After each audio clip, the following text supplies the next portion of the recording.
A blouse and a dress, both beautiful. And have you heard of the term dark equivalent? It's a topic to touch on now, and these are perfect examples of how a dark can be disguised as something else. Sneak peek, so keep watching. Time flashed by and I woke up on the other side of the moon.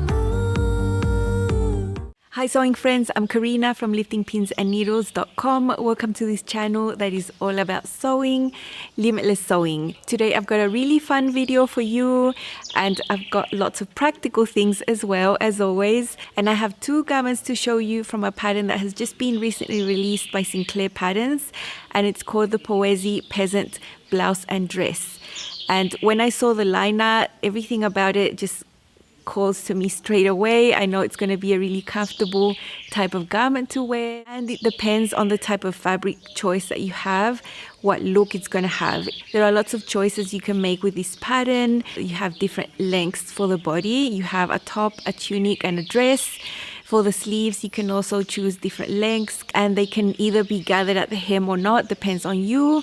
And what they all have in common is the beautiful raglan sleeves and the neckline that is gathered all the way around the top of the blouse. It's not meant to be worn off the shoulder, so that really calls to me. I have seen similar designs where the garment is modeled like this, and I just cannot wear off the shoulder things. I think a lot of us who have a larger bust, who cannot pull off a comfortable strapless bra, can relate. So just looking at this, it just seems very wearable and very comfortable, and that's why I decided to make it. For the fabric choices, the pattern says that you can make it with woven and knit fabric, which is really cool. For the wovens, depending on your choice, keeping it lightweight so that the gathers aren't too bulky.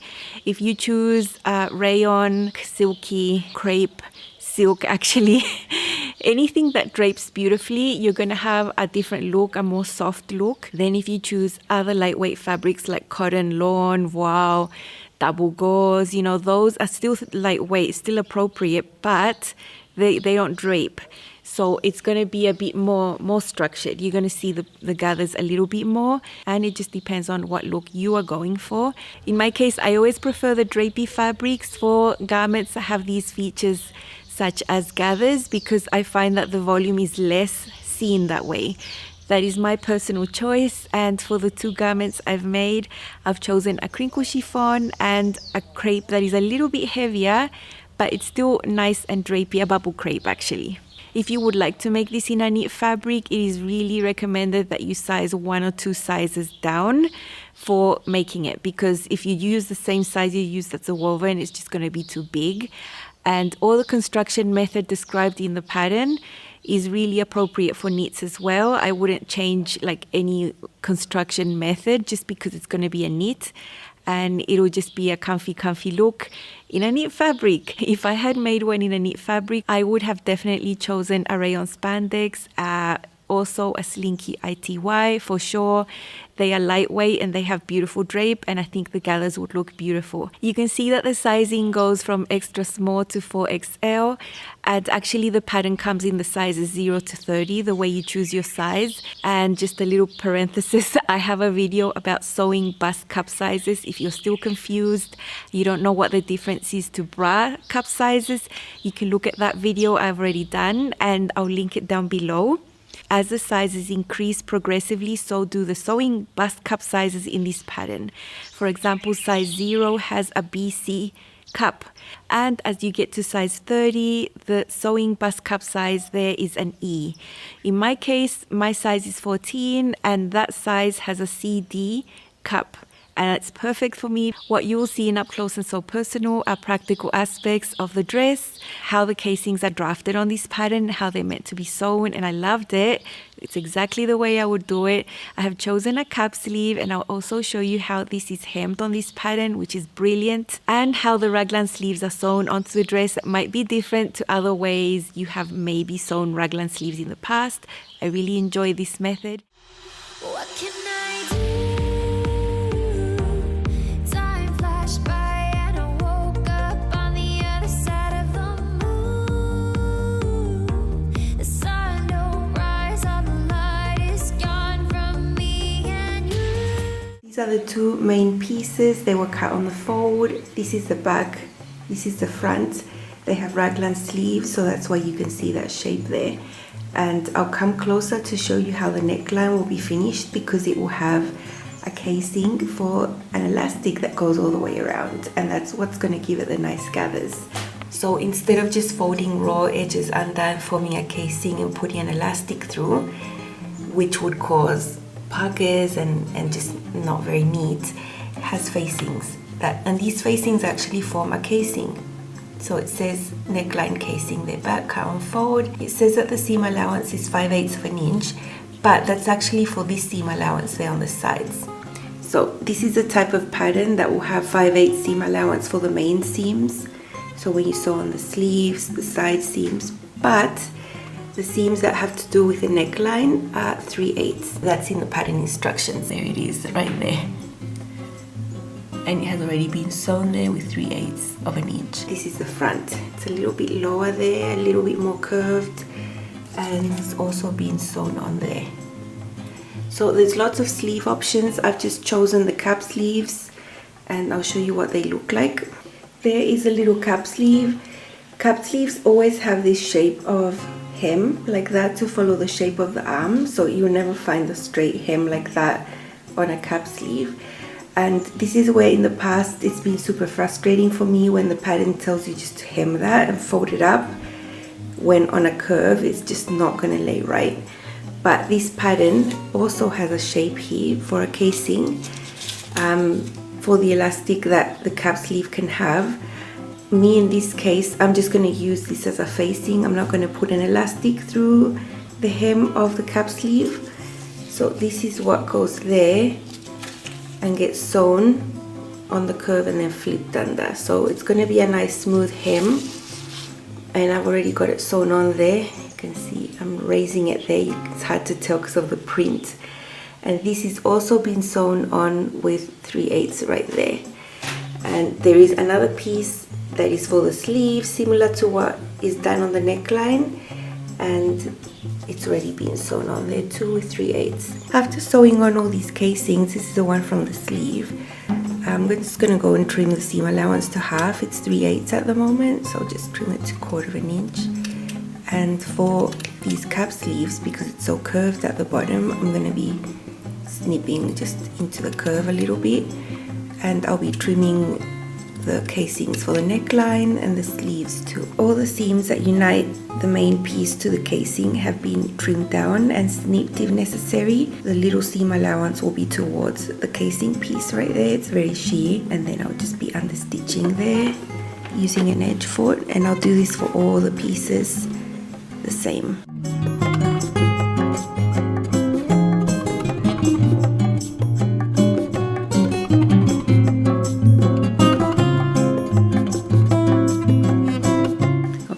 Starting to fray like mad, but that has been understitched right there, and I'm going to try to touch it as minimally as possible because it's fraying terribly. I'm going to do this with everything, and that will just keep the casing inside and not be seen.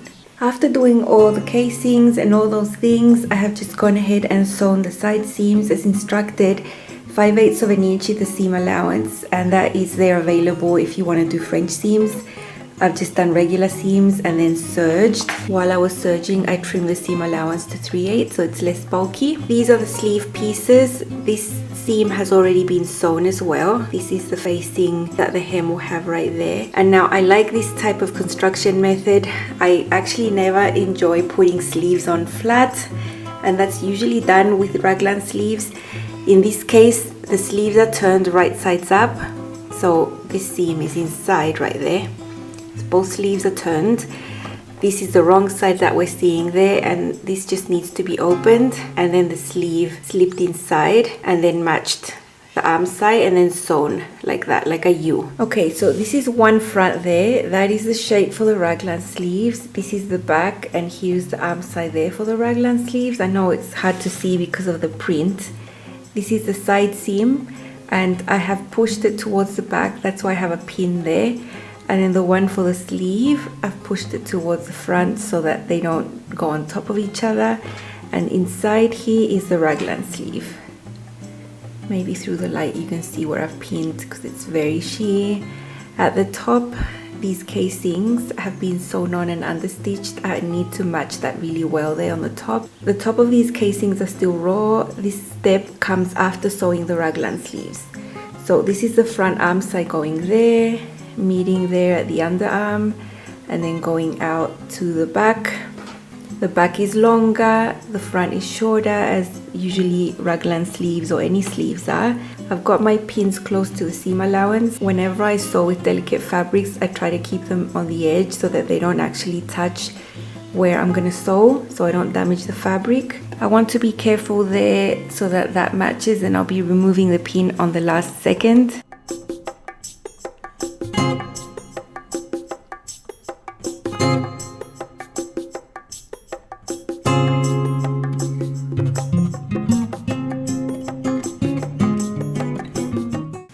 There is a sleeve that's been sewn. This is the back, the higher end.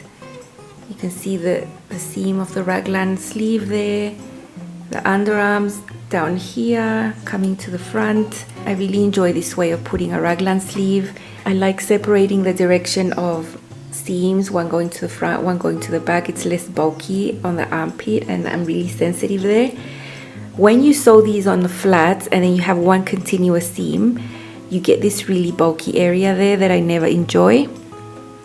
So I'm just gonna serge this, trim the seam allowance down to 3/8 because it's 5/8 now, and then I'll repeat with the other side. And then when both raglan sleeves are done, the neckline is done, because part of the neckline includes the top part of the raglan sleeves right there, and it's going to be huge. This neckline is going to be quite large, and it's meant to be like that because the casing will have an elastic, and that is what is going to give all those lovely gathers. This is how wide the neckline looks before doing the elastic. There is the casing, there is the understitching, and I have done from the edge a guide stitch at 3/8 and then pressed it in like that. Now I can fold this to the inside and hand baste it down with the fold already done with the crease, and I'll be removing that guide stitch that I did there. It's a really long stitch length, it will be easy to remove, but it's the most accurate way of measuring without having to, because I can just do it on the machine and it'll be exactly at 3/8. So I have to do that all the way around there, and I will probably be trimming this down to half. 3/8 is a lot to have folded in there. I'll probably trim it down. And I've done the same with the facings for the cap sleeves.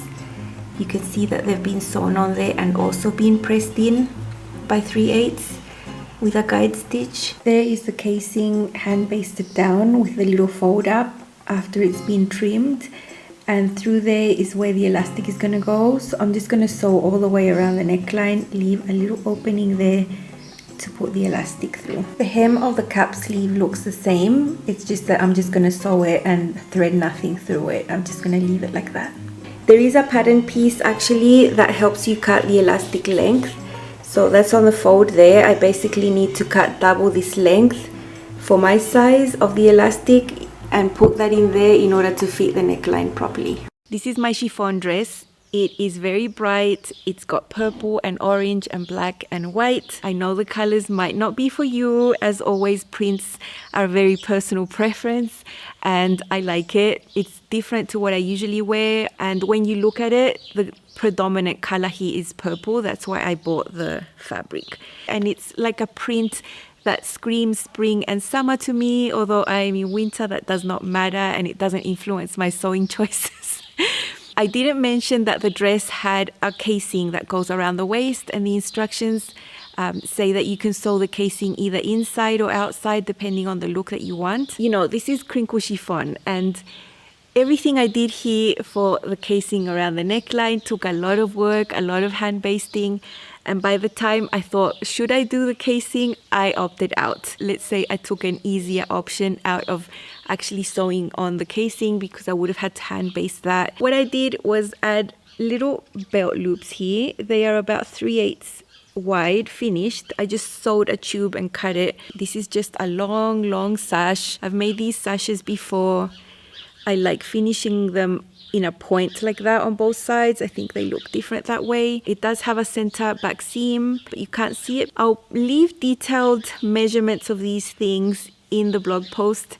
Now, don't let anyone tell you that you need a pattern piece to make a sash because it's just a rectangle. I cut them out directly on the fabric when I make them, so it's not like a difficult thing to cut out if you want to have one.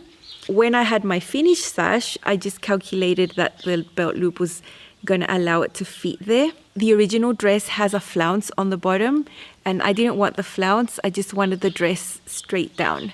So instead of adding that flounce that goes at the bottom, I just lengthened the dress by 4 inches, and that takes into account the blousing that was going to happen when I put the sash on. You know, it brings it up to the waist and it gives you a little vertical ease at the front and the back. If you don't take that extra length into account and you just cut the dress where you want it to be, then you put on your sash or your belt and then you end up with a mini dress.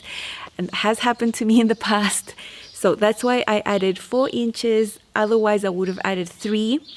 And now this hits above the knee where I want it to be. I love this neckline. It's just so comfortable, and the fact that it has separate casing pieces that follow the shape of the curve and a flipped under. I just absolutely love that. Same as this curved hem that the cap sleeve has. You saw the shape, it was super curved. And I have sewn raglan sleeves in the past with cap sleeves, and sometimes they tell you to fold up 5/8 of an inch or an inch even, and on a curve like that there is no human way to do that without having puckers and just not looking good.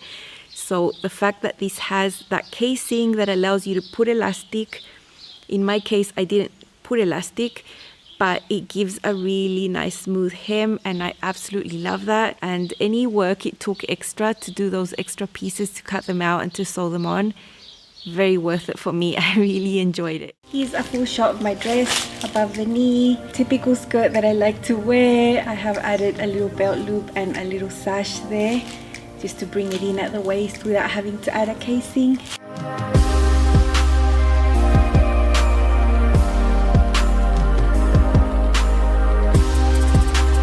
Little closer is my sash, just a rectangle with little points there, little belt loops to keep it in place, little bit of blousing. I did consider that I wanted some extra length here when I placed the belt loop so that the belt, you know, would bring this up a little bit. And I also considered that when I added the 4 inches to the hem. So it's a pretty bright print there with the orange, and the neckline here lies really nicely. It's not low, it's not high, it's just right. Cap sleeves, the hem is nice and smooth because of the facing, and it's just really comfortable, nice ease around here. The raglan sleeve has nice ease, good mobility, nothing tight, nothing uncomfortable. Up here you can see the gathered neckline, super nice, super comfortable. It doesn't bother me, like I don't feel it on my skin there. It's really nice. This is perfectly fine, super comfortable. And it looks nice at the back as well, the gathers. It's not excessive gathers, and when I look down I like how it looks, like when you're looking down to the bust. I have liked gathers and pleats that are here on the neckline before, and I really like this design. I love these short sleeves. You know, you could have put elastic into here to bring it in as well, but I preferred to just leave it like that.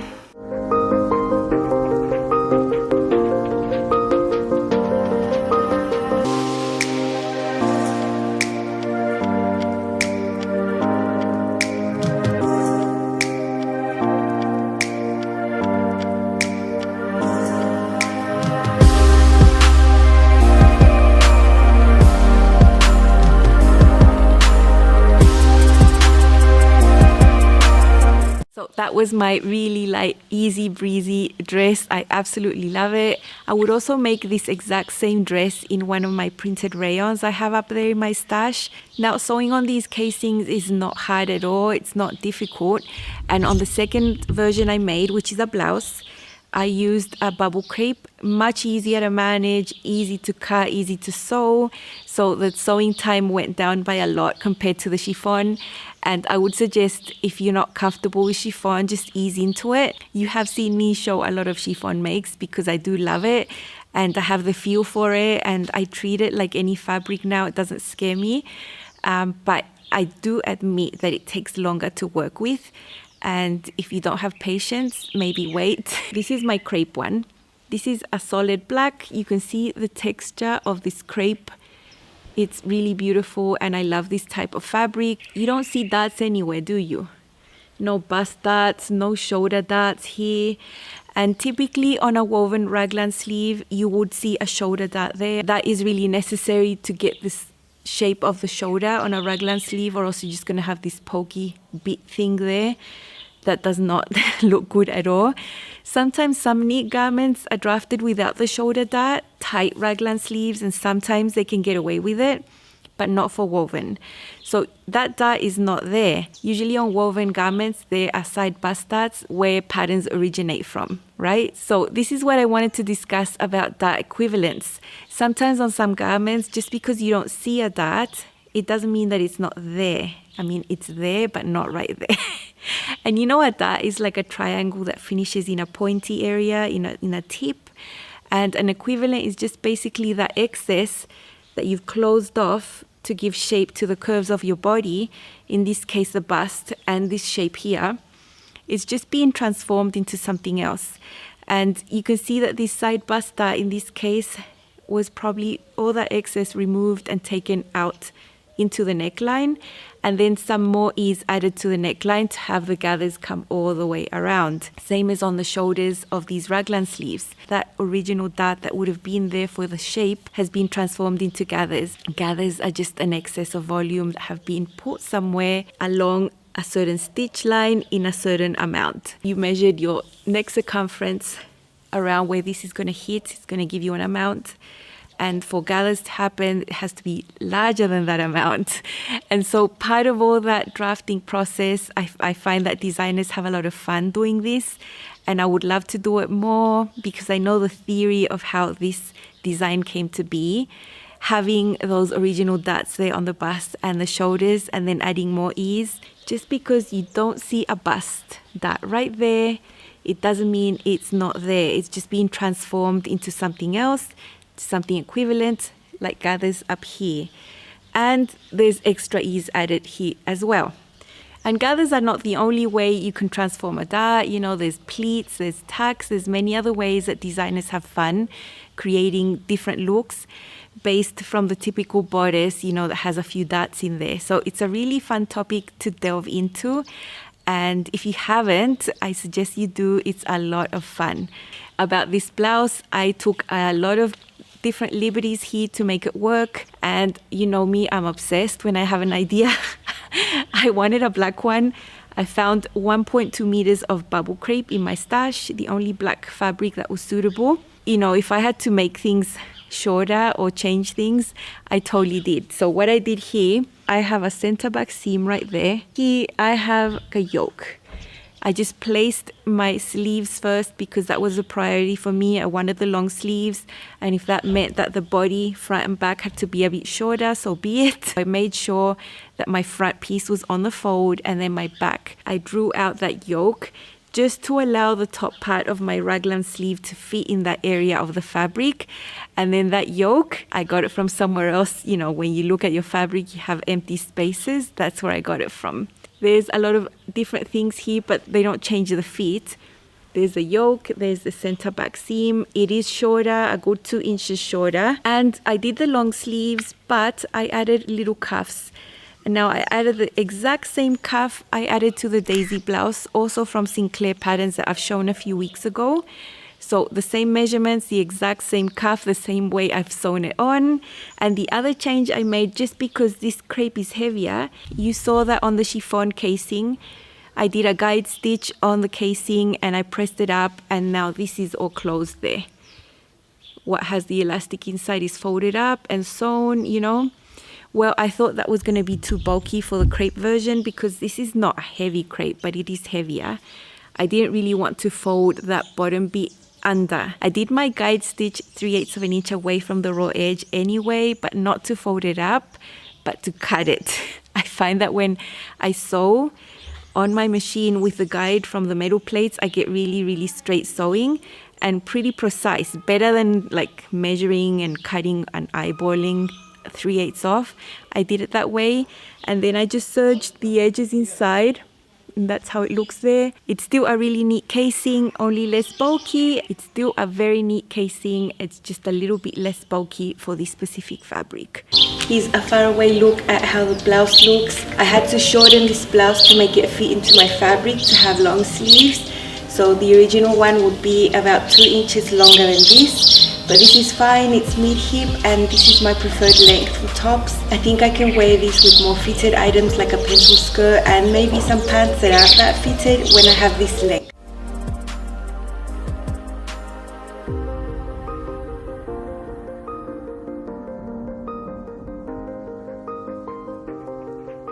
Here you can see better where the hem hits and how it looks with a fitted pencil skirt. I think the seam that I added to the back you can't tell, and that's good. There you can see the little cuff I added and the gentle gathers that go into the cuff. And I always like a cuff because it does do the gathers, but it keeps it away from my wrist, so I don't have to touch it that much. This crepe is heavier than the chiffon. I feel that the gathers are more apparent because it is a heavier crepe. It's not heavy, but it's obviously heavier than chiffon. So that's how it looks like when you're looking down like that. It all goes down there. And the raglan sleeves, nice and wide with the little cuffs. I love them.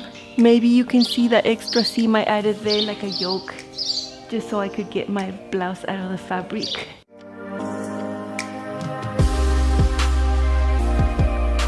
I didn't have a long sleeve top in black. I love these long sleeves. It just feels so comfortable and so nice for this weather. This just gives it something different. I've never had a top with this type of neckline, like fully gathered all the way around.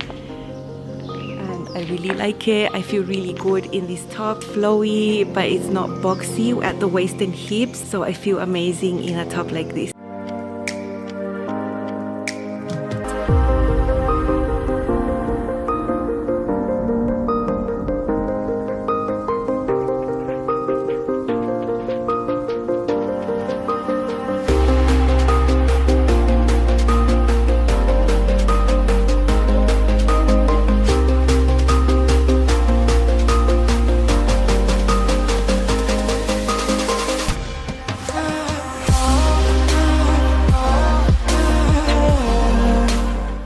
I tried styles that had partial gathering at the neckline, usually only in the front, not totally on the back as well. And I'm super glad I tried this style because I really love it. I can see the black one being a staple in my wardrobe. It's beautiful, it's going to match everything, and I am in winter right now, so that's good.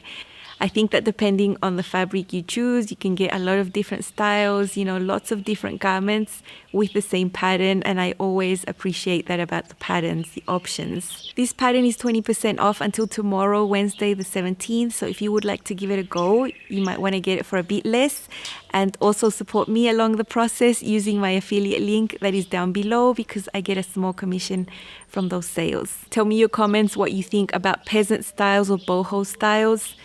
The traditional ones that you see around on social media tend to be a bit beigey colored and have fabrics that tend to look stiffer and have contrasting types of beigey fabrics. That is my vision of the peasant style or boho style. You see, mine are totally different. I don't feel that these are very different to what I usually wear, and it's all got to do with fabric choice. I hope you enjoyed this video. If you did, give it a like. If you haven't joined this community, go ahead and subscribe, where you'll see always practical sewing content. Tap on the bell so you don't miss out when new videos go live. I will see you again very soon with more fun sewing. Bye.